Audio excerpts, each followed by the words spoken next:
terpercaya. Dugaan korupsi tambang PT HWR, Kejati selamatkan uang negara 15 miliar. Terindikasi tidak sesuai dalam pembelian BBM bersubsidi, Pertamina Regional Sulawesi blokir 1.400 nomor polisi.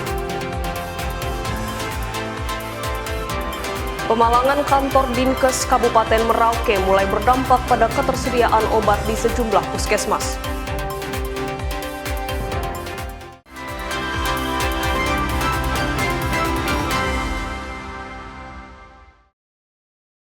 Selamat pagi saudara, kita berjumpa kembali dalam program Kompas Pagi. Selain 3 sorotan tadi, Anda juga bisa menikmati beragam informasi menarik dari sejumlah daerah di Sulawesi dan Indonesia Timur yang dihimpun tim redaksi Kompas TV.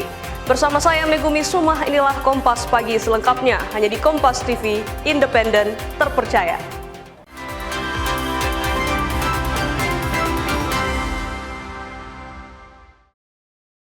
Kita awali informasi pertama dari Manado. Saudara, Kejaksaan Tinggi Sulawesi Utara menerima pengembalian kerugian negara sebesar 15 miliar rupiah lebih dalam perkara dugaan korupsi pengelolaan tambang emas PT HWR di Rata Totok, Minahasa Tenggara Rabu sore. Uang yang diselamatkan tersebut baru sekitar sepertiga dari total kerugian pengelolaan lahan tambang emas PT seluas 100 hektar. Kejaksaan Tinggi Sulawesi Utara menerima uang pengembalian kerugian negara sebesar 15 miliar dalam perkara dugaan korupsi pengelola tambang emas PT HWR. Uang tersebut langsung disetorkan ke rekening penampungan Bank Syariah Indonesia Manado sebagai bagian dari proses pemulihan aset hasil tindak pidana korupsi. Kepala Kejati Sulut Jacob Hendrik Pati Pelohi menegaskan, pemberantasan korupsi tidak hanya berfokus pada penindakan pelaku, tetapi juga menyelamatkan kerugian keuangan negara. Uang senilai 15 miliar lebih yang telah dikembalikan ini baru berasal dari aktivitas pada lahan seluas 32 hektar, sementara konsesi tambang PT HWR mencapai sekitar 100 hektar. Potensi kerugian negara dalam perkara ini diperkirakan mencapai ratusan miliar rupiah. Tinggi Kejaksaan Tinggi Sulawesi Utara telah berhasil menyelamatkan keuangan negara dengan jumlah total senilai yang saya sebutkan tadi. Ini sementara ya, ini sementara. Ini dianggap bergulir terus sesuai dengan penggalian yang kita lakukan. Saya sudah perintahkan kepada semua penyidik, siapapun yang terlibat dan upaya apapun yang bisa kita selamatkan daripada kekayaan alam kita, lakukan hal yang paling maksimal dan pertanggungjawabkan itu pada masyarakat. Ya? Jadi ini masih bergulir. Apakah penetapan tersangka bisa bertambah? Bisa, sangat bisa. Saksi-saksi sedang bergulir dan ini sudah mulai pada tingkat-tingkat pejabat tinggi dan juga nanti kita lakukan untuk pengembangan saksi-saksi kepada beberapa hal yang nanti akan saya jelaskan. Sebelumnya, penyidik Kejati telah menetapkan 3 tersangka. 2 diantaranya telah ditahan, yakni mantan Kepala Dinas ESDM berinisial DT, Direktur PT HWR berinisial BG, dan 1 tersangka, manajer produksi PT HWR berkewarganegaraan Tiongkok berinisial HJ, berstatus daftar pencarian orang atau DPO. Jimmy Dapar, Kompas TV Manado, Sulawesi Utara. Sementara Saudara, Kejaksaan Negeri Kepulauan Talaut, Sulawesi Utara menetapkan 4 orang tersangka dalam kasus dugaan tindak pidana korupsi pengadaan lahan untuk pembangunan stasiun pengisian bahan bakar umum yang dikelola Dinas Pekerjaan Umum dan Tata Ruang Kabupaten Kepulauan Talaut tahun anggaran 2022. Penetapan 4 tersangka dilakukan setelah tim penyidik merampungkan rangkaian penyidikan yang berlangsung sejak awal Januari 2026, Rabu malam. Penyidik menyatakan telah mengantongi sedikitnya 2 alat bukti yang sah sebagai dasar penetapan tersangka. Kepala Seksi Tindak Pidana Khusus Kejari Kepulauan Talaut, Brian, mengatakan tim penyidik telah memeriksa sekitar 70 saksi selama proses penyidikan. Penyidik juga mengumpulkan berbagai dokumen dari sejumlah instansi yang berkaitan dengan pengadaan lahan tersebut. 4 tersangka yang ditetapkan masing-masing berinisial MD selaku appraiser dari kantor jasa penilai publik RD selaku Kepala Kantor Pertanahan Kabupaten Kepulauan Talaut dan H selaku mantan Kepala Seksi Pengukuran BPN Kepulauan Talaut serta RK sebagai pemilik lahan. Hasil penyidikan sementara dugaan penyimpangan tersebut menyebabkan kerugian keuangan negara sekitar 2,2 miliar. Nilai kerugian itu berasal dari selisih harga tanah dan kekurangan luas lahan yang dibayarkan. Kami tim penyidik dari Kejari Kepulauan Talaut telah melakukan penetapan tersangka atas dugaan tindak pidana korupsi dalam kegiatan pengadaan tanah bagi pembangunan untuk kepentingan umum oleh Dinas PUTR Kabupaten Kepulauan Talaut tahun anggaran 2022. Penetapan tersangka telah kami lakukan setelah kami melakukan penyidikan sejak awal Januari tahun ini hingga sampai dengan saat ini berdasarkan 2 alat bukti yang tim penyidik temukan. Telah kami temukan itu ada keterangan saksi. Nah, keterangan saksi ini telah kami lakukan pemeriksaan terhadap kurang lebih ada 70 orang saksi. Setelah ditetapkan sebagai tersangka, keempat orang tersebut langsung dibawa ke Rutan Malendeng untuk menjalani penahanan selama 20 hari ke depan. Penahanan dilakukan untuk mendukung kelancaran proses penyidikan yang masih terus berjalan. Jimmy Dapar, Kompas TV Manado, Sulawesi Utara. Di hari yang sama, Saudara, Kejaksaan Negeri Minahasa, Sulawesi Utara juga menetapkan 2 tersangka dugaan tindak pidana korupsi Sekretariat DPRD Minahasa tahun anggaran 2024. Kedua tersangka langsung ditahan Kejaksaan usai menjalani pemeriksaan intensif oleh penyidik pada Rabu malam. Kedua tersangka masing-masing PLT Sekretaris DPRD Minahasa inisial RR dan AS selaku kontraktor atau pihak ketiga pekerjaan proyek pemeliharaan gedung DPRD Minahasa tahun 2024. Berdasarkan hasil audit dan proses pemeriksaan tersangka, terdapat pekerjaan pemeliharaan gedung sebesar 1,5 miliar rupiah dari APBD. Ditemukan dugaan adanya pekerjaan yang tidak sesuai spesifikasi. Pada proyek tersebut didapati kurangnya volume pekerjaan yang merugikan negara sebesar 245 juta rupiah. Nah, tersangka ini kedua tersangka ini kita lakukan penahanan selama 20 hari ke depan, mulai tanggal 22 Juli hari ini, tahun 2026, sampai dengan 10 Agustus 2026. Ini sudah masuk tahap penyidikan. Kerugian negara 245.920.662 rupiah, 65 sen. Sennya mungkin 245.920.692 rupiah. Ancaman pidana itu minimal 2 tahun, maksimal 20 ya? Minimal 2 tahun, maksimal 20 ya? Maksimal 20 tahun. Dari laporan pembayaran telah dilakukan 100%, sementara audit kerugian diperkuat berasal dari kelebihan pembayaran sebesar 276 juta dikurangi PPN sebesar 11%, sebesar 30 juta disetorkan oleh penyedia ke kas negara. Keduanya kini akan menjalani masa penahanan di Lapas Kelas 2B Tondano selama 20 hari. Tim Liputan Kompas TV Minahasa, Sulawesi Utara. Masih dari Sulawesi Selatan, Saudara, kedapatan menjual emas palsu. Pasangan suami istri di Kabupaten Goa nyaris jadi bulan-bulanan warga. Keduanya ketahuan hendak menipu di sebuah toko emas. Inilah rekaman video yang memperlihatkan pasangan suami istri MU dan RI ditangkap. Keduanya diduga hendak menjual perhiasan imitasi di salah satu toko emas di pasar tradisional Minahasa Maupa, Kabupaten Goa, Sulawesi Selatan. Kedua pelaku bahkan membuat nota pembelian palsu untuk meyakinkan pedagang emas, meski akhirnya ketahuan. Kedua pelaku kemudian dibawa ke Polres Goa untuk jalani pemeriksaan lebih lanjut. Dia maunya 12.50, 1.250.000. Berhubung barangnya masih bagus, masih oke, saya tawar 12 karena kan dia akhirnya setuju. Akhirnya setuju, dia saya bayar. Kita tidak tahu itu emas palsu ya? Sudah Anda periksa sebelumnya? Enggak, memang sudah ada suratnya. Suratnya berdasarkan surat Anda saja? curiga, Mas? Enggak, karena suratnya itu masih baru, serta di situ suratnya ada alamatnya serta nomor HP-nya.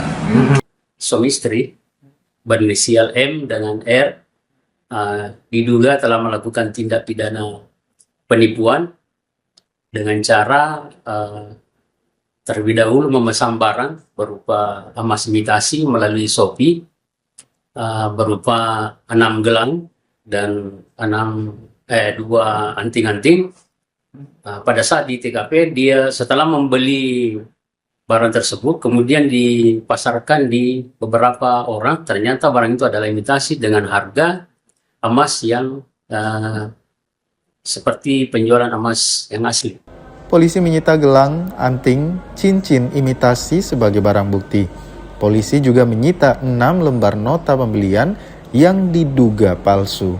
Asis Amin, Kompas TV, Goa, Sulawesi Selatan. Saudara, informasi dari Kepulauan Sangihe, Sulawesi Utara. Hujan deras sebabkan banjir dan tanah longsor di Sangihe akan kami hadirkan sesaat lagi.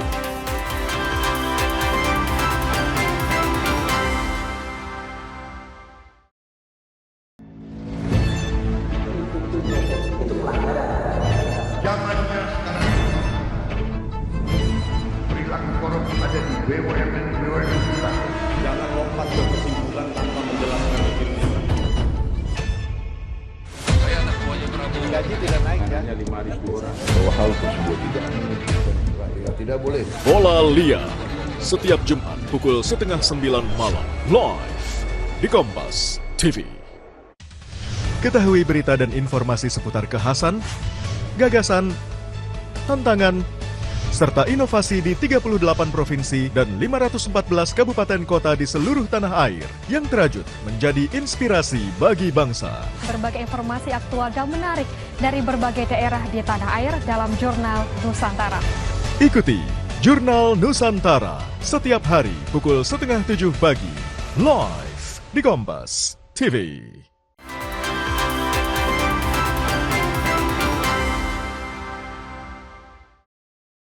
Terima kasih Anda masih bersama kami di Kompas Pagi. Saudara, hujan dengan intensitas tinggi sejak Selasa 21 Juli telah menyebabkan bencana banjir dan tanah longsor di wilayah Tamako, Kabupaten Kepulauan Sangihe, Rabu 22 Juli 2026. Banjir diakibatkan meluapnya air Sungai Nguralawo hingga ke ruas jalan serta kawasan pemukiman warga. Banjir dan tanah longsor menimpa sejumlah desa di Kabupaten Kepulauan Sangihe Rabu pagi.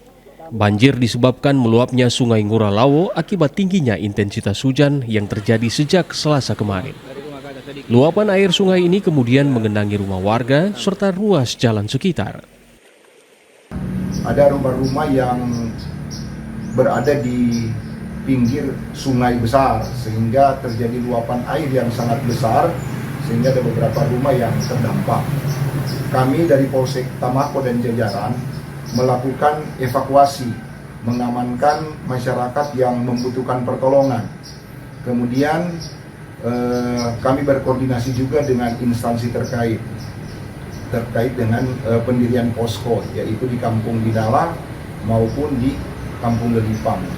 Sementara itu, data dari Kodim 1301 Sangihe, titik banjir terjadi di Kampung Lelipang, Kampung Binala, Kampung Pokol, Kampung Kalinda yang ada di Kecamatan Tamako, serta Kampung Marore di Kecamatan Marore. Di Kecamatan Tamako, sejumlah rumah warga dilaporkan mengalami kerusakan, baik rusak ringan maupun rusak berat. Sementara di Kecamatan Marore, dilaporkan terdapat 2 unit jembatan putus. SMP Negeri 3 Tabut serta SMA Negeri Marore turut terdampak banjir. Penanganan pasca banjir telah dilakukan oleh TNI Polri. Sejumlah warga diungsikan di tempat yang lebih aman.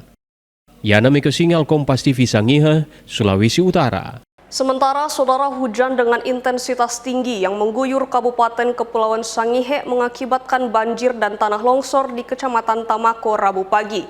Luapan sungai merendam permukiman warga, merusak rumah hingga memutus sejumlah jembatan penghubung. Hujan deras yang mengguyur wilayah Kabupaten Kepulauan Sangihe Rabu 22 Juli 2026 menyebabkan Sungai Kampung Lelipang, Kecamatan Tamako meluap dan mengenangi pemukiman warga. Air yang datang dengan cepat membuat warga panik dan berhamburan keluar rumah untuk menyelamatkan diri. Sejumlah keluarga memilih mengungsi ke lokasi yang lebih tinggi demi menghindari arus banjir yang terus meningkat. Selain banjir, bencana tanah longsor juga terjadi di beberapa titik. Seperti di Kampung Binala, terdapat 1 rumah warga dan 1 rumah dinas Puskesmas Tamako tertimbun material longsor. Sementara 1 rumah lainnya hanyut terbawa derasnya arus banjir. Di Kampung Lelipang, 2 rumah warga mengalami kerusakan parah akibat diterjang banjir. Tidak hanya itu, 5 jembatan penghubung yang menjadi akses utama masyarakat dilaporkan putus, menyebabkan aktivitas warga lumpuh dan akses antar wilayah terhambat. Pemerintah Kabupaten Kepulauan Sangihe telah menerjunkan personil ke lokasi untuk melakukan pendataan, pembersihan material, dan membantu warga yang terdampak. Terkait dengan cuaca ekstrim, hujan yang memiliki intensitas yang sangat tinggi yang terjadi di hari ini di Kabupaten Kepulauan Sangihe, memang ada begitu banyak yang terdampak, baik rumah penduduk maupun fasilitas umum yang terdampak akibat curah hujan yang tinggi, banjir, dan tanah longsor. Di Kecamatan Tamako, khususnya di Kampung Binala, ini ada 4 rumah yang rusak, 2 rumah penduduk rusak berat, kemudian 2 rumah dinas perawat yang rusak berat juga. Hingga Kamis 23 Juli, warga terdampak masih berada di lokasi yang lebih aman sambil menunggu kondisi kembali normal. Tidak ada korban jiwa dalam peristiwa banjir dan tanah longsor di Kecamatan Tamako. Tim Liputan Kompas TV Sangihe, Sulawesi Utara. Sorotan dari Papua Barat Daya, Saudara, Badan Penanggulangan Bencana Daerah atau BPBD Kota Sorong menduga kebakaran hutan dan lahan di kawasan Gunung Kali Ampat dipicu oleh aktivitas pembakaran terbuka di tengah cuaca panas dan musim kemarau yang masih berlangsung. Meski penyebab pasti masih dalam pendalaman, masyarakat diimbau tidak membuka lahan dengan cara dibakar untuk mencegah kebakaran serupa.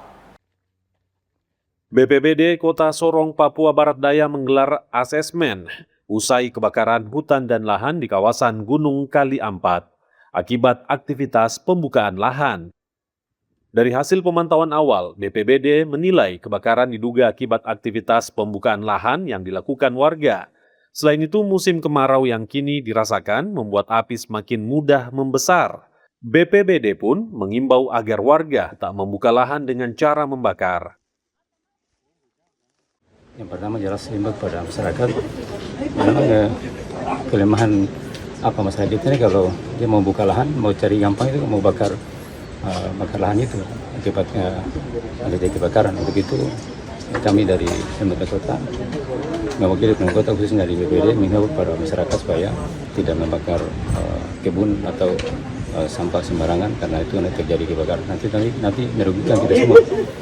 Karena sekali lagi ini masih musim panas, kemarau panjang, belum akhirnya kapan, hujan juga tidak ada. Maka sekali lagi kami himbau kepada warga yang berkebun mungkin atau mungkin berrekreasi ke sini gunung supaya tidak membuang sampah atau puntung rokok. Sepanjang tahun ini BPBD mencatat sudah 3 kali terjadi kebakaran hutan dan lahan. Ini jadi perhatian, apalagi saat ini wilayah Indonesia Tengah masuk musim kemarau. Asarul Rahmat, Kompas TV Sorong, Papua Barat Daya. Sementara itu, Saudara, Badan Meteorologi, Klimatologi, dan Geofisika atau BMKG Stasiun Deo Sorong menyatakan wilayah Papua Barat Daya kini telah memasuki musim kemarau ekstrim. Kondisi cuaca yang didominasi panas, minim hujan, dan angin kencang meningkatkan potensi kebakaran hutan dan lahan di sejumlah kawasan di Sorong, Papua Barat Daya. BMKG Stasiun Deo Sorong mencatat curah hujan di Sorong dan sekitarnya terus alami penurunan. Potensi timbulnya titik api akibat musim kemarau semakin besar. BMKG pun meminta warga menghindari pemicu kebakaran. BMKG juga meminta warga tak membuka lahan dengan cara membakar lahan. Ini masih dalam bulan ini itu masih dalam keadaan angin kencang ya, jadi untuk diwaspadai saja. Untuk daerah-daerah sekitar Sorong dan sekitarnya memang angin cenderungnya lebih ke kencang. dan sedang ke kencang dan dapat mengakibatkan salah satunya memperambat kebakaran hutan tersebut. Jadi mungkin kita himbau untuk warga-warga sekitar untuk jangan membakar sampah atau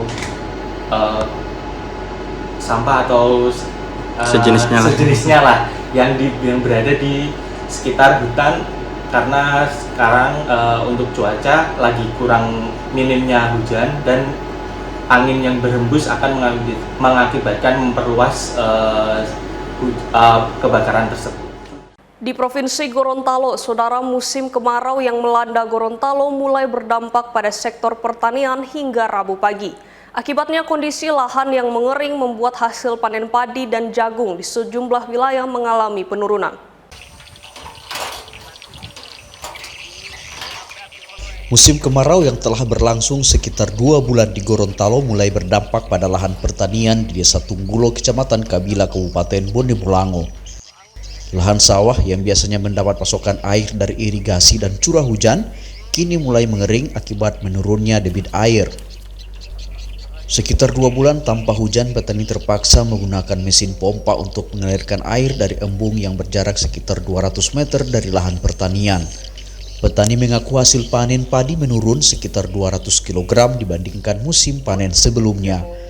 Musim yang lalu dengan yang saat ini memang ada sedikit perbandingan. Mungkin karena saat panen saat ini kami digodok oleh kemarau yang mungkin sampai saat ini masih tetap kita rasakan. Karena biasa di musim kemarau itu padi kami kekeringan karena itu butuh air, sehingga mempengaruhi pertumbuhan padi. Pada panen pun itu akan sangat mempengaruhi, sangat menurun dibanding pada panen yang lalu. Kondisi serupa juga terjadi pada lahan jagung. Kekeringan membuat pertumbuhan tanaman dan pembuahan tidak maksimal. Petani memperkirakan sebagian lahan jagung berpotensi mengalami gagal panen apabila kondisi cuaca tidak berubah.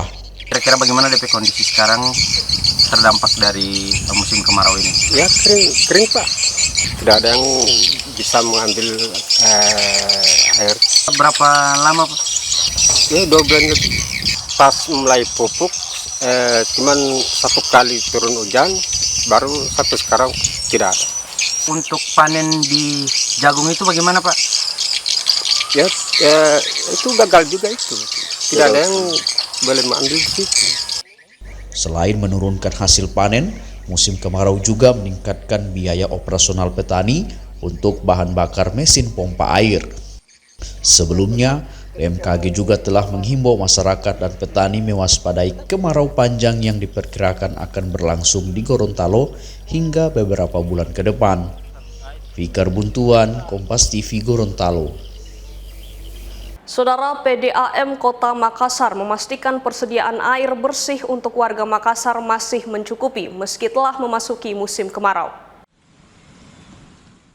Hal tersebut disampaikan Direktur Utama PDAM Kota Makassar, Andi Sahrum Makurada, usai meninjau 3 sungai penyedia air baku PDAM.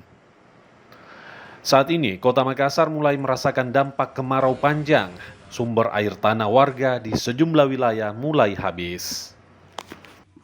Itu memang betul ada prediksi dari BMKG akan mengalami penurunan debit, tetapi kami yakin dan percaya bahwa kita terus berusaha, apa yang kita telah capai ini, kita terus berusaha menjaga stabilitas air yang dari Intek Manggala ke saluran Leko Pacing itu terjaga. Kemudian kemarin juga saya langsung turun, beberapa hari ini kita masih mengadakan pengerukan. Ini yang penyebabnya juga, salah satu penyebabnya kurangnya air sampai ke Panaikan itu karena sedimen itu sudah sampai 3 meter ke bawah. Akhirnya kita keruk mulai dari Panaikan sampai ke Manggala, ke Antang. Saudara, sopir truk di Manado, Sulawesi Utara mendesak pemerintah bantu masalah antrean panjang solar di SPBU.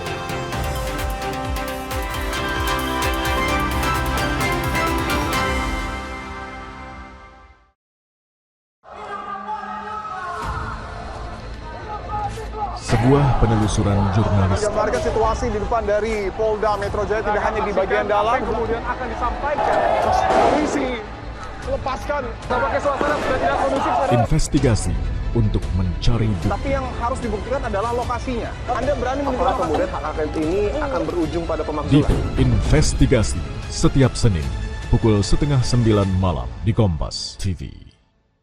Awali hari dengan sejumlah informasi terpilih. Seorang pengendara ojek online terluka parah. Usai motor yang melintasi jalan berlubang di Jakarta, longsor membuat 6 titik di Jalan Trans Papua putus total. Menjadi referensi menjalani aktivitas di pagi hari. Singapura menyebut sopir penabrak sudah ditetapkan sebagai tersangka. Dan duka cita mendalam atas meninggalnya siswa sekolah kejuruan yang mengalami kecelakaan. Kompas Pagi, setiap hari pukul 4:30 pagi, live di Kompas TV.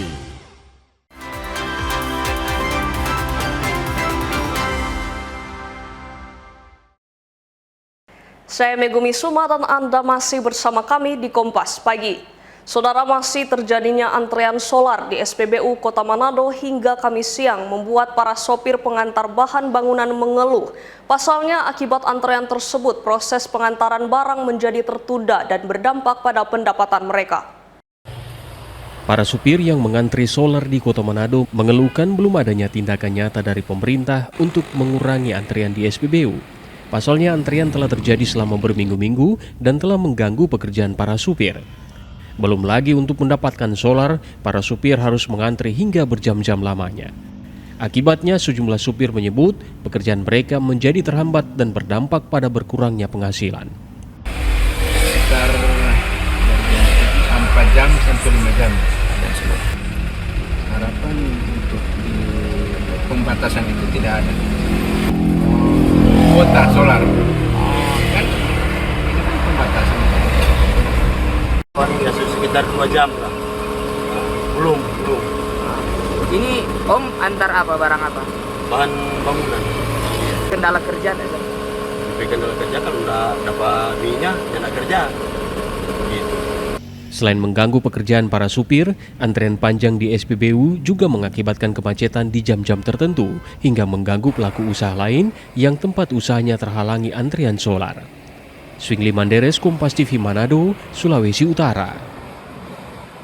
Informasi dari Makassar, Saudara, Pertamina Regional Sulawesi memblokir lebih dari 1.000 nomor polisi kendaraan yang terindikasi tidak sesuai dalam pembelian BBM bersubsidi. Pemblokiran ini menindaklanjuti laporan yang ditemukan di SPBU. Pertamina Regional Sulawesi memblokir sekitar 1.400 nomor polisi kendaraan yang dinilai tidak berhak menerima BBM bersubsidi.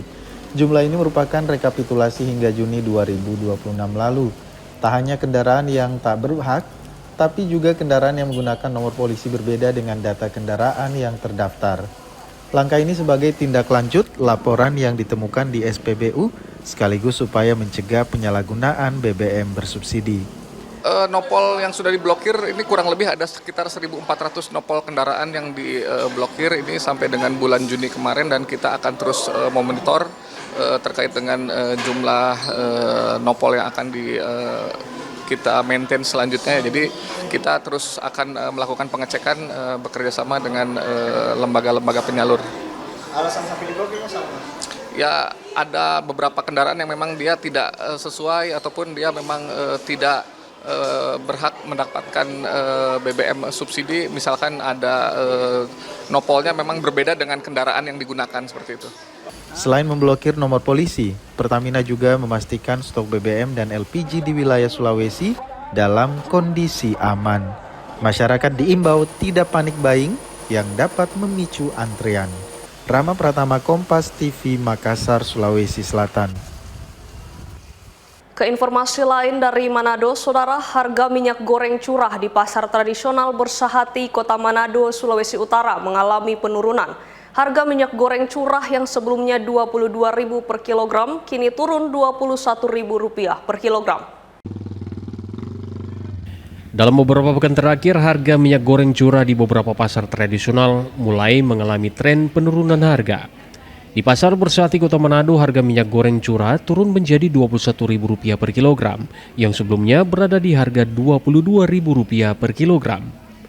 Nabila, salah satu pedagang, mengatakan bahwa turunnya harga minyak goreng karena banyaknya stok dari beberapa pabrik di Sulawesi Utara. Sekarang udah di 21.000 dalam per 1 kilo. 1 kilo. Sebelumnya harga minyak goreng curah berapa, Pak? Sebelumnya dia di harga 22.000. Kalau itu per kilo, ada yang per liter. Ada yang per liter kemarin jual 30.000, tapi sekarang udah 29. Boleh, murah. Sangat membantu. Jadi ini tiap hari Ibu memasak pakai minyak goreng atau apa? Minyak goreng. Minyak goreng. Jadi Ibu merasa terbantu dengan harga minyak goreng curah ini. Pedagang memprediksi bahwa harga minyak goreng, khususnya minyak goreng curah, akan terus mengalami penurunan dalam beberapa pekan ke depan. Jimmy Dapar, Kompas TV Manado, Sulawesi Utara. Sementara saudara, harga bumbu dapur di beberapa pasar tradisional juga turun drastis. Di pasar tradisional Bersahati Manado, harga cabai rawit yang sebelumnya Rp50.000 per kilogram kini turun Rp20.000 per kilogram. Harga sejumlah komoditas bumbu dapur di Kota Manado, Sulawesi Utara terpantau mengalami penurunan drastis. Di Pasar Bersahati, Kota Manado, penurunan harga bumbu dapur mulai terjadi beberapa pekan belakangan. Seperti komoditas cabai rawit yang kini dijual dengan harga Rp20.000 per kilogram dari sebelumnya dijual Rp50.000 per kilogram. Komoditas lainnya yakni tomat kini dijual Rp8.000 per kilogram dari sebelumnya Rp20.000. Sementara bawang merah dan bawang putih masih berada di harga normal, yaitu Rp45 hingga Rp50.000 per kilogram. Turun ini harga. Apa-apa yang mengalami penurunan? Tomat, rica, sebelumnya harga 50. Ya, sekarang kurang 20. Tomat sebelumnya 20, 15, sekarang kurang 8.000. Dengan penurunan harga bumbu dapur ini, masyarakat mengaku sangat terbantu. Bantu sekali, ini kita kan masyarakat kecil. Kemarin itu ini rica mulai putih, sekarang semua 10.000 dapat harga begini. Iya, jadi sangat membantu. Ini bikin sayur ini bikin masak udang ini, udang rica begini. Kita sebagai masyarakat kecil sangat dibantu dengan adanya penurunan harga di pasar Bersahati ini. Penurunan harga bumbu dapur ini disebut pedagang akibat tersedianya stok dari petani di daerah sentra penghasil. Jimmy Dapar, Kompas TV Manado, Sulawesi Utara. Saudara, usai jeda kami akan kembali dengan informasi kantor Dinkes Merauke di Palang, pasokan obat terhambat.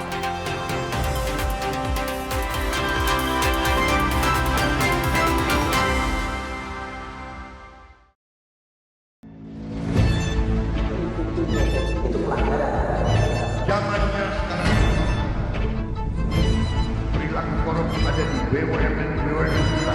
Jangan lompat ke kesimpulan tanpa menjelaskan dirinya. Saya anak buahnya Prabowo. Gaji tidak naik kan? Hanya 5.000 orang. Bahwa hal tersebut tidak boleh. Bola Liar setiap Jumat pukul 8:30 malam live di Kompas TV. Ketahui berita dan informasi seputar kekhasan, gagasan, tantangan, serta inovasi di 38 provinsi dan 514 kabupaten kota di seluruh tanah air yang terajut menjadi inspirasi bagi bangsa. Berbagai informasi aktual dan menarik dari berbagai daerah di tanah air dalam Jurnal Nusantara. Ikuti Jurnal Nusantara setiap hari pukul 6:30 pagi live di Kompas TV.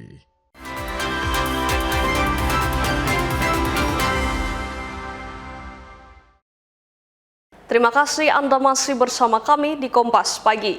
Saudara, sebanyak 5 anak binaan di Lembaga Pembinaan Khusus Anak atau LPKA kelas 2 Palu, Sulawesi Tengah menerima pengurangan masa pidana pada peringatan Hari Anak Nasional Kamis siang. Tak hanya remisi, 4 anak binaan lainnya juga menerima ijazah kesetaraan paket A dan paket B setelah lulus menjalani proses pembelajaran dan ujian di dalam LPKA. Momentum peringatan Hari Anak Nasional menjadi berkah tersendiri bagi 5 anak binaan di LPKA kelas 2 Palu. Kelima anak tersebut resmi mendapatkan pengurangan masa pidana masing-masing sebanyak 1 bulan.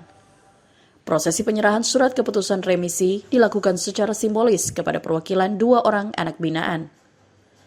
Acara pemberian remisi ini dihadiri oleh staf ahli bidang ekonomi dan keuangan Setda Kota Palu, Nathan Pagasongan, yang hadir mewakili pemerintah Kota Palu, serta disaksikan oleh sejumlah instansi mitra di bidang pembinaan anak. Dalam kegiatan yang sama, penyerahan ijazah pendidikan kesetaraan paket A dan paket B juga turut diberikan kepada 4 anak binaan. Ijazah diberikan setelah para anak binaan menyelesaikan proses belajar serta ujian di LPKA Palu. Bisa berubah menjadi lebih baik lagi dari sebelumnya. Sangat bahagia dan ini sebagai contoh untuk tidak berulang lagi. Memperjuangkan hak dasar anak selama menjalani pembinaan di LPKA ini. Dengan pemberian hak dasar melalui pendidikan, kegiatan, kemandirian yang dilaksanakan berupa bagaimana melatih anak bisa memperbaiki diri di dalam atau bekerja dengan kerajinan ataupun keterampilan yang bisa mengajarkan mereka usaha dan memberikan bimbingan kerohanian, kepribadian terhadap mereka sehingga setelah bebas nanti mereka bisa baik di luar. Masa depan anak-anak kita ini yang kita perjuangkan di sini. Ini yang kita lakukan pembinaan. Mereka harus keluar dari sini bukan cuma sekedar bahwa mereka berada di sini karena ada pemberian sanksi pidana, tetapi ada pembinaan yang kita lakukan melalui proses. Nah, proses ini kita berharap akan menghasilkan anak-anak kita seperti kita sudah lihat tadi. Mereka kreatif, mereka punya keterampilan, ya. Mereka berilmu pengetahuan. Jadi datang kembali ke masyarakat mereka sudah siap, ya. Mereka sudah akan kembali, ya, kepada jalan yang benar, ya, kepada kegiatan-kegiatan yang positif. Guna memaksimalkan potensi anak binaan, pihak LPKA Kelas 2 Palu terus menjalin kerjasama dengan berbagai pihak terkait. Kolaborasi dilakukan untuk meningkatkan kualitas pembinaan, baik dengan menyediakan ruang kreatif, layanan pendidikan, maupun pelatihan keterampilan bekal masa depan. Aldrim Talara, Kompas TV, Palu, Sulawesi Tengah. Saudara, Rumah Sakit Maleo Sorong, Papua Barat Daya akhirnya memberikan klarifikasi atas dugaan kelalaian dalam penanganan seorang pasien anak yang sebelumnya disampaikan pihak keluarga. Melalui kuasa hukumnya, manajemen rumah sakit membantah seluruh tudingan tersebut dan menegaskan seluruh tindakan medis telah dilakukan sesuai prosedur. Ini adalah rekaman video yang viral di media sosial. Anak berinisial ZA meninggal dunia usai jalani perawatan medis di Rumah Sakit Maleo, Sorong, Papua Barat Daya. Video ini diunggah pada pertengahan Juni lalu. Bocah 3 tahun itu meninggal dunia diduga akibat kelalaian pihak rumah sakit. Kabar ini pun sontak mendapat perhatian warga. Setelah lama bungkam, pihak rumah sakit pun akhirnya angkat suara. Rumah sakit membantah kealpaan yang dituduhkan saat menangani pasien. Meski demikian, pihak rumah sakit menghormati laporan keluarga pasien ke pihak penegak hukum. Pada utamanya, tenaga medis itu sudah disumpah dan wajib melayani umat manusia. Tidak mengutamakan uang, tidak mengutamakan administrasi. Ya. Ketika rumah sakit menanyakan BPJS-nya, ternyata BPJS-nya tidak aktif. Untuk mengaktifkan itu butuh waktu 3 kali 24 jam. Dan orang tua pasien sudah ditanyakan apakah berkenan untuk umum berkenan. Nah, berkenan. Dan bahkan dokter spesialis anak ketika merujuk itu langsung chat pribadi. Langsung komunikasi pribadi ke rumah sakit rujukan untuk segera memberikan konfirmasi apakah bisa diterima atau tidak. Begitu. Jadi tidak ada tindakan yang mengabaikan sejak dari awal sampai dengan akhir. Tidak ada tindakan. Yang ambulans itu? Hah? Yang ambulans? Yang ambulans dulu biaya sampai dengan saat ini tidak ada peraturan pemerintah Kota Sorong dalam bentuk Perda yang menerangkan biaya besaran ambulan. Dan jangan diartikan bahwa ketika orang tua pasien meminta dirujuk, rumah sakit mana langsung tanya, langsung bicara tentang harga. Tidak ada. Itu tetap pada tindakan medis yang lebih utama. Tapi memang disampaikan untuk rujukan terkait administrasi seperti ini. Sebelumnya, Dinas Kesehatan Sorong bahkan ikut turun tangan untuk menyelidiki kasus ini. 2 pekan proses penyelidikan berlangsung hingga akhirnya Dinkes Sorong mengambil keputusan menutup sementara rumah sakit ini. Azharul Rahmat, Kompas TV, Sorong, Papua Barat Daya. Saudara, pemalangan kantor Dinas Kesehatan Kabupaten Merauke yang berlangsung sejak 2 Juni 2026 mulai berdampak pada ketersediaan obat di sejumlah puskesmas. Terganggunya akses pada instalasi farmasi membuat distribusi obat tidak berjalan optimal. Pemalangan kantor Dinas Kesehatan Kabupaten Merauke yang telah berlangsung lebih dari 1 bulan mulai berdampak pada pelayanan kesehatan masyarakat. Selain kantor dinas, pemalangan juga terjadi pada instalasi farmasi dan puskesmas Rimba Jaya. Akibat kondisi ini, aktivitas administrasi Dinas Kesehatan dipindahkan sementara. Namun, distribusi obat ke sejumlah puskesmas tidak dapat berjalan maksimal karena akses menuju instalasi farmasi masih tertutup. Pihak Dinas Kesehatan Kabupaten Merauke telah berkoordinasi dengan Dinas Kesehatan Provinsi Papua Selatan untuk memperoleh bantuan stok obat. Namun bantuan tersebut hanya bersifat buffer atau cadangan yang harus memenuhi kebutuhan 3 kabupaten lainnya. Karena ini akan berdampak pada pelayanan kesehatan masyarakat secara luas ya. Karena tidak hanya kantor dinas, itu juga termasuk instalasi farmasi, juga ada puskesmas yang juga ikut dipalang. Sehingga ini tentu saja kalau berlarut-larut ini akan menyebabkan pelayanan kesehatan kepada masyarakat akan terganggu. Ya. Kami juga sudah mendapat laporan dari beberapa puskesmas terkait kekurangan obat-obatan. Kami juga sudah mengambil langkah untuk berkoordinasi dengan provinsi, Dinas Kesehatan Provinsi Papua Selatan untuk membackup ya terkait dengan obat-obatan. Ya, jangan. Jadi ini kan sifatnya buffer atau penyangga gitu ya. Jadi bukan hanya untuk Merauke, juga itu kan untuk 4 kabupaten lainnya ya, Bogor, Asmat dan Mapi juga. Sebelumnya, pemerintah telah menempuh berbagai upaya penyelesaian melalui negosiasi, mediasi di Polres Merauke hingga rapat bersama Bupati Merauke. Dalam rapat tersebut, persoalan pembayaran lahan kantor Dinas Kesehatan telah selesai melalui putusan pengadilan yang berkekuatan hukum tetap, sehingga tidak ada lagi pembayaran lanjutan dari pemerintah daerah. Dinas Kesehatan berharap pemalangan segera dibuka agar distribusi obat kembali normal dan pelayanan kesehatan masyarakat tidak semakin terganggu. Kathleen Romera, Kompas TV Merauke, Papua Selatan. Sementara itu, Saudara, pemerintah Kabupaten Merauke menegaskan persoalan pembayaran lahan kantor Dinas Kesehatan telah berkekuatan hukum tetap.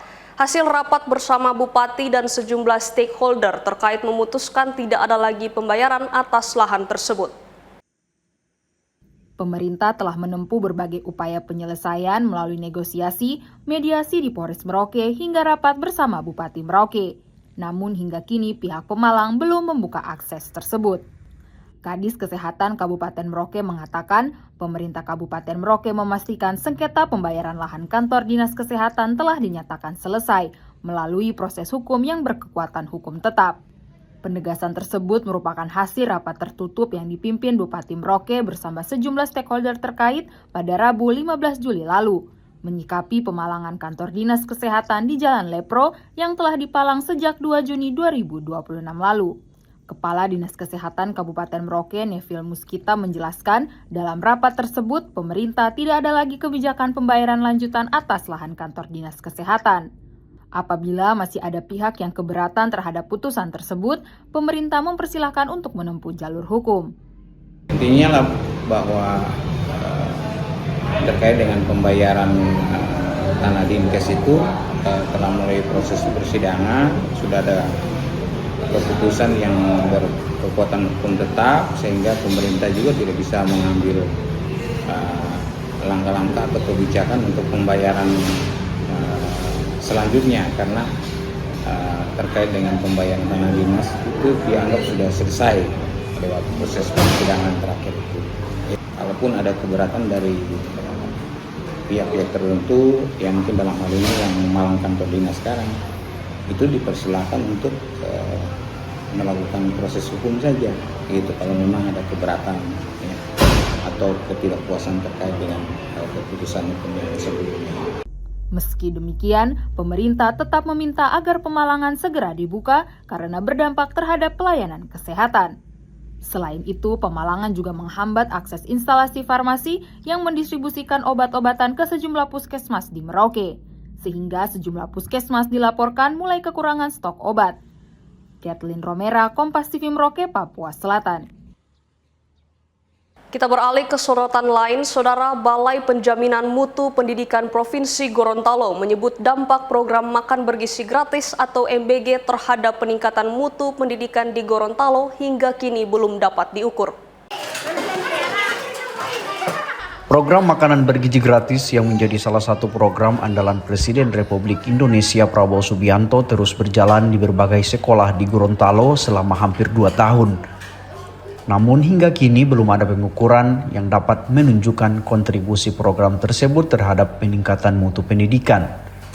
Kepala BPMP Provinsi Gorontalo bilang, peningkatan mutu pendidikan berfokus pada penguatan literasi, numerasi, peningkatan kompetensi guru, serta kualitas proses pembelajaran di sekolah. Harus kita keluarkan adalah literasi dan numerasi. Jadi literasi dan numerasi itu yang harus kita keluarkan. Kalau literasi dan numerasi itu kita sudah bagus, itu semuanya akan beriringan. Peningkatan mutu kita pasti akan itu. Anak-anaknya akan jadi cerdas, guru-gurunya akan berkompetensi. Nah itu yang harus kita keluarkan. Tantangannya ya SDM-nya, berarti gurunya. Kalau kita melihat rapor pendidikan, kita masih ada kendala di sana. SDM kita, makanya SDM kita perlu kita keluarkan kembali. Kami belum melakukan analisa. Karena MBG ini kan baru satu tahun.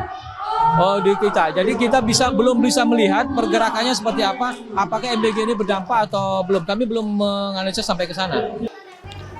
Evaluasi dampak program makan bergizi gratis terhadap mutu pendidikan masih perlu dilakukan secara komprehensif untuk melihat kontribusi program. Fikar Buntuan, Kompas TV Gorontalo. Dari Kota Kupang, Nusa Tenggara Timur, Saudara, program revitalisasi sekolah yang dijalankan pemerintah mulai memberikan dampak nyata bagi dunia pendidikan di Nusa Tenggara Timur. Salah satunya terlihat di SD Impres Naimata, Kota Kupang yang kini mampu menyelenggarakan pembelajaran dalam 1 shift setelah bertahun-tahun menerapkan 3 shift akibat keterbatasan ruang kelas. Kementerian Komunikasi dan Digital bersama Kementerian Pendidikan Dasar dan Menengah meninjau langsung hasil revitalisasi gedung SD Impres Naimata, Kota Kupang, Nusa Tenggara Timur. Selama hampir 4 dekade, sekolah ini kekurangan ruang kelas untuk menampung 539 siswa. Akibatnya aktivitas belajar mengajar harus dibagi menjadi 3 shift, dari pagi hingga sore hari. Lewat program revitalisasi, pemerintah membangun 12 ruang kelas baru, ruang administrasi, serta fasilitas penunjang seperti toilet guru dan siswa. Penambahan fasilitas ini membuat seluruh siswa kini bisa belajar bersamaan pada pagi hari. Kini para siswa SD Impres Naimata dapat belajar dengan nyaman tanpa harus lagi terbagi hingga sore hari. Rasanya ya, masuki 3 shift itu sangat terasa capek dan kami juga ingin, dulu kami sangat ingin punya sekolah baru. Dan alhamdulillahnya sekarang kita sudah dibangun sekolahnya dan kita sangat senang. Dulu kita itu masuk siang dan pulangnya sore. Dan kadang-kadang juga hampir jam 6. Dan itu kan banyak anak-anak juga yang mengikuti les, mengaji semua yang di jam-jam sore. Jadi anak-anak itu semua tidak mendapatkan istirahat. Perubahan fisik sekolah ini otomatis meningkatkan kualitas proses belajar mengajar. Kota Kupang dipilih sebagai lokasi peninjauan untuk membuktikan bahwa pemerataan pembangunan infrastruktur kini sudah menjangkau wilayah Indonesia Timur dan tidak lagi berpusat di Pulau Jawa. Dan tadi kita sudah melihat bagaimana perubahan yang sangat drastis ya Pak ya, dari sekolah yang sebelumnya belum dilakukan revitalisasi dan kemudian dilakukan revitalisasi, dan ada penambahan ruang kelas yang cukup sangat signifikan dan juga berdampak terhadap jumlah siswa yang akhirnya bisa bersekolah. Dan tentunya kita berharap sekali revitalisasi ini tidak hanya sekedar program pembangunan secara fisik, tapi bisa memberikan dampak terutama untuk anak-anak sekolah. Disampaikan bahwa sebelumnya harus ada 3 shift, dengan adanya revitalisasi ini, penambahan jumlah kelas, anak-anak cukup sekolah dari pagi sampai dengan siang. Dari kualitas pembelajarannya tentu juga akan kita harapkan juga lebih baik. Pemerintah berharap revitalisasi sekolah menjadi langkah nyata dalam meningkatkan kualitas sumber daya manusia di daerah. Citos Natun, Kompas TV, Kupang, Nusa Tenggara Timur. Kami segera kembali dengan informasi Pemprov Maluku perluas objek pajak dan retribusi lewat Perda baru.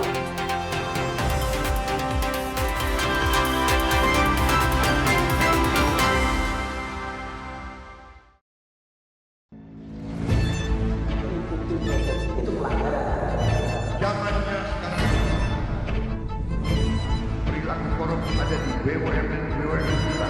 Jangan lompat ke kesimpulan tanpa menjelaskan detailnya. Saya anak buahnya Prabowo. Gaji tidak naik ya? Hanya 5.000 orang. Bahwa hal tersebut tidak boleh. Bola Liar setiap Jumat pukul 8:30 malam live di Kompas TV. Polemik utang kereta cepat Jakarta-Bandung Wush masih bergulir. Presiden Prabowo bahkan menyebut akan bertanggung jawab. Serap berita dan informasi terpilih. Dari tragedi ledakan di SMA N72 di lingkungan pendidikan, evakuasi seorang warga lansia yang terjebak banjir. Temukan fakta di baliknya langsung dari narasumber teruji. Ikuti Kompas Malam setiap hari pada jam-jam berikut live di Kompas TV. Aturannya atau regulasinya sudah ada belum? Ini WNA boleh masuk, tapi tidak duduk dalam manajemen pengambil keputusan. Lugas beradu pendapat. Drifting ini sebetulnya kan melanggar hukum. Pasti ada mafia di baliknya kan? Yang membackingi kalau gitu siapa? Ya ada teman-teman di pemerintah. Perspektif bisnis dan kebijakan. Industri kita kan 200 triliun sekian. Ini dianggap sebagai ancaman atau peluang sebetulnya? Peluang buat siapa ini? Simak Business Talk Selasa pukul 10 malam di Kompas TV.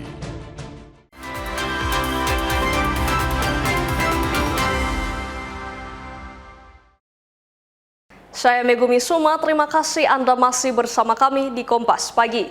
Saudara, pemerintah Provinsi Maluku mulai menyosialisasikan peraturan daerah nomor 5 tahun 2026 tentang pajak dan retribusi daerah.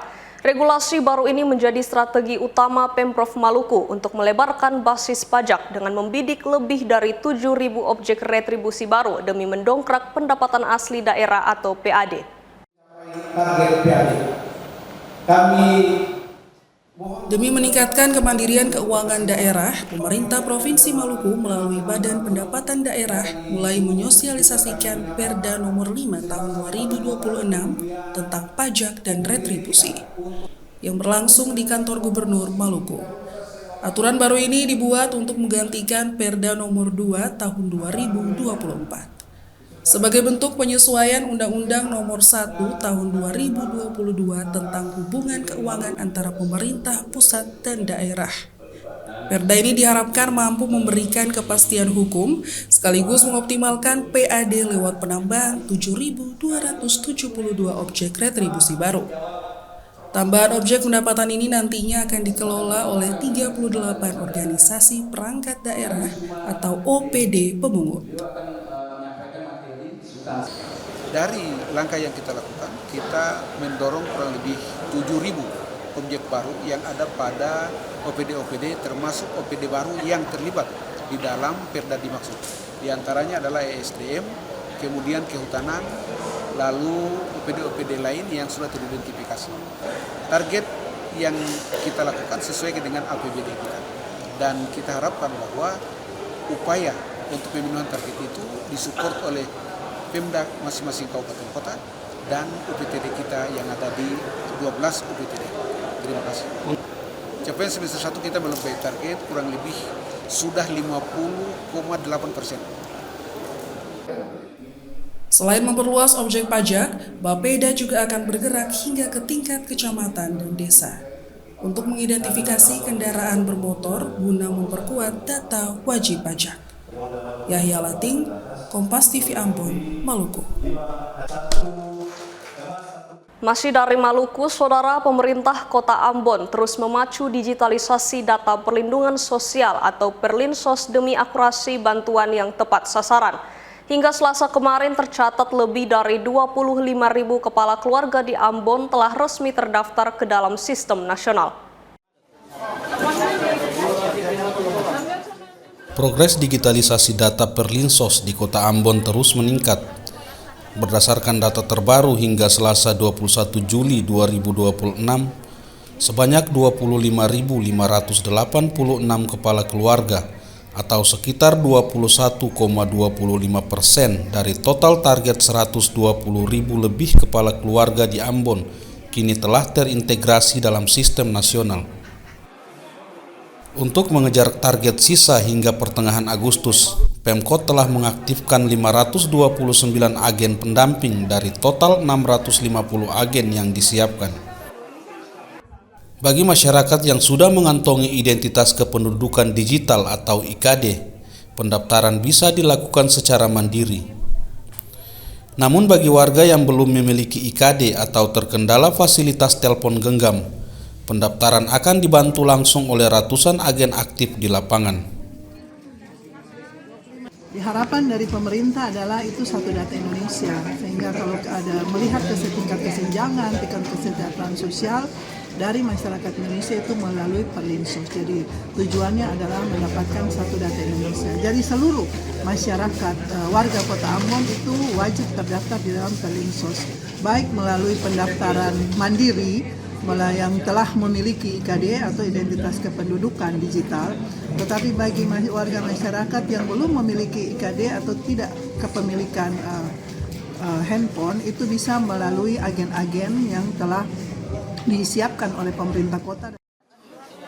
Langkah digitalisasi ini diharapkan mampu menghapus celah penyaluran bansos yang tidak tepat sasaran di masa mendatang. Yahya Lating, Kompas TV, Ambon, Maluku. Kita beralih ke sorotan dunia olahraga. Saudara, timnas Spanyol kembali ke puncak peringkat FIFA setelah berhasil menjadi juara Piala Dunia 2026. Sementara Argentina turun ke posisi kedua usai menjadi runner-up. Spanyol sempat digusur Argentina dari posisi pertama peringkat FIFA per April lalu. Tetapi kini La Roja kembali rebut posisi puncak usai menjadi juara Piala Dunia 2026. La Albi Celeste turun ke peringkat kedua usai gagal mempertahankan juara dunia. Prancis meski kalah di perebutan tempat ketiga Piala Dunia 2026 dari Inggris, Les Bleus masih nyaman huni posisi ketiga di ranking FIFA dan tim tiga singa tetap di urutan keempat. Berhasil naik satu peringkat ke posisi 5. Sementara Maroko menduduki peringkat terbarunya yakni posisi 6. Berikut 10 besar peringkat terbaru FIFA per 20 Juli 2026. Saudara, final Piala Dunia 2026 mencatatkan sejarah baru di Amerika Serikat dengan jumlah penonton terbanyak dengan total gabungan lebih dari 60 juta penonton di berbagai platform penyiaran. Fox merilis pertandingan final antara Spanyol kontra Argentina menarik 38,937 juta penonton, termasuk puncak penonton sebanyak 51,685 juta. Mencetak rekor sebagai siaran sepak bola berbahasa Inggris yang paling banyak ditonton dalam sejarah Amerika Serikat. Angka awal dari Telemundo untuk siaran berbahasa Spanyol memiliki total penonton sebanyak 22,6 juta, sehingga jumlah total penonton di AS mencapai lebih dari 60 juta. Pemain bintang seperti Lionel Messi, Kylian Mbappe, dan Erling Haaland menjadi nama tak asing lagi di Amerika Utara, sehingga rating tetap tinggi di AS, bahkan setelah tim Amerika Serikat tersingkir meskipun harga tiket mahal. Fox mencatat rata-rata 7,737 juta penonton untuk 104 siaran di Fox, FS1, dan Tubi, naik dari 3,588 juta pada 2022 dan 2,77 juta pada 2018. Meskipun angka penonton dari Nielsen memberikan gambaran tentang popularitas final Piala Dunia yang meluas, sulit untuk mengetahui berapa banyak orang yang benar-benar menonton, karena sebagian menonton pertandingan dalam kelompok seperti nonton bareng.